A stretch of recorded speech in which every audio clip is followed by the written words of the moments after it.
如果你是手握法锤，一辈子把公平二字刻在骨子里的法官，突然发现肇事逃逸的是自己的儿子，你会怎么选？秦玉这辈子都没想过自己会站在这样的悬崖边，他是别人眼里铁面无私的代名词。今天刚把韩奎龙送进监狱，自己的儿子秦一维就把韩奎龙的儿子给撞了，最关键的是他还跑了，他太清楚韩奎龙的狠了，这事儿要是露出去，一维在外面都可能被报复，更别说韩奎龙在监狱里的势力，一维在里面绝对活不过3天。只是他此刻已经来到了警局，搭档唐轩正等着他，他只能硬着头皮扯谎，车被偷了。唐轩也从没怀疑过这位正义标杆的法官。自从韩奎龙入狱之后，旧城帮的戚长荣就蠢蠢欲动，但他没有想到韩奎龙的儿子韩刚比韩奎龙更狠。这次这件事被撞的是韩刚，背后谁最有动机，大家一目了然。秦玉也没想到这件事已经祸水东引，他这才长舒了一口气。他们二人又闲聊了几句，秦玉就离开了警局。只是让他万万没想到的是，他一再叮嘱一维离开警局，却没想到一维竟然没听他的话。刚才引擎突然熄火，然后警察说我挡住了前面的车，引擎又没反应，他就把我的车停在这里了。他说我没贴实习标志，然后登记了车牌。秦玉现在恨不得一拳倒死这个成事不足败事有余的儿子。车子一旦被登记，再想毁灭证据就是天方夜谭。慌乱中他竟生出了铤而走险的念头，或许老天爷真的在指引他走向犯罪的道路。登记民警居然把登记簿随手放在了一边，秦玉的心中大喜，这简直就是天助我也。回到家，他逼着一维背下自己编好的完美证词，每个细节都抠到极致，毕竟他是法官，太懂得怎么钻流程的空子。随后他开着那辆麻烦的车去了郊外，把一维撞人时穿的衣服和带血的鞋子在火里烧成灰。随后他又来到旧城街，找到了老同学阿威，希望他能帮忙把车子给处理掉。阿威当年是个警察，因为被人栽赃差点入狱，最后还是秦玉帮他主持了公道，所以阿威一家都很感激秦玉。车是谁的？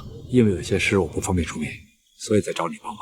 我会帮你处理好。而阿威也找来了外甥阿宝处理车子，只是他们所有人都不知道这个车子牵扯的事情。做完这一切，秦玉就回到了家，而一维也在家里等他。爸爸，我不想连累你，我会承担后果。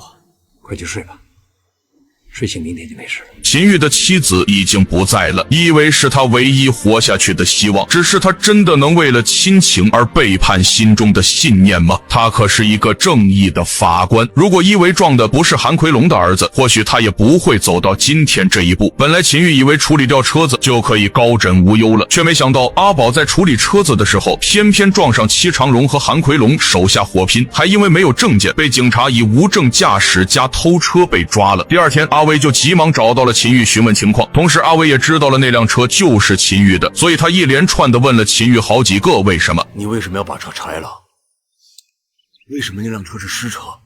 阿威呀，你别再不停的问我问题了。阿威想的是尽快把阿宝给保释出来，秦玉就让徒弟小周去给阿宝当辩护律师，因为小周单纯不会多想，也能尽快把事情压下去。同时也因为车子是秦玉的，警署也很快打来电话让秦玉把车子开回去。我们找到车的时候，车头灯和车门是有损坏的，如果报失之前没有损坏就要写下来。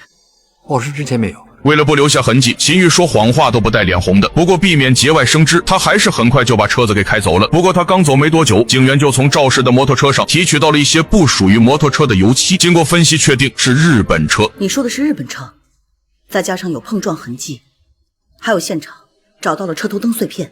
是的，没的。唐玄忽然想到，秦玉的就是日本车，而且案发时他的车刚好被偷了，这巧合也太扎眼了吧。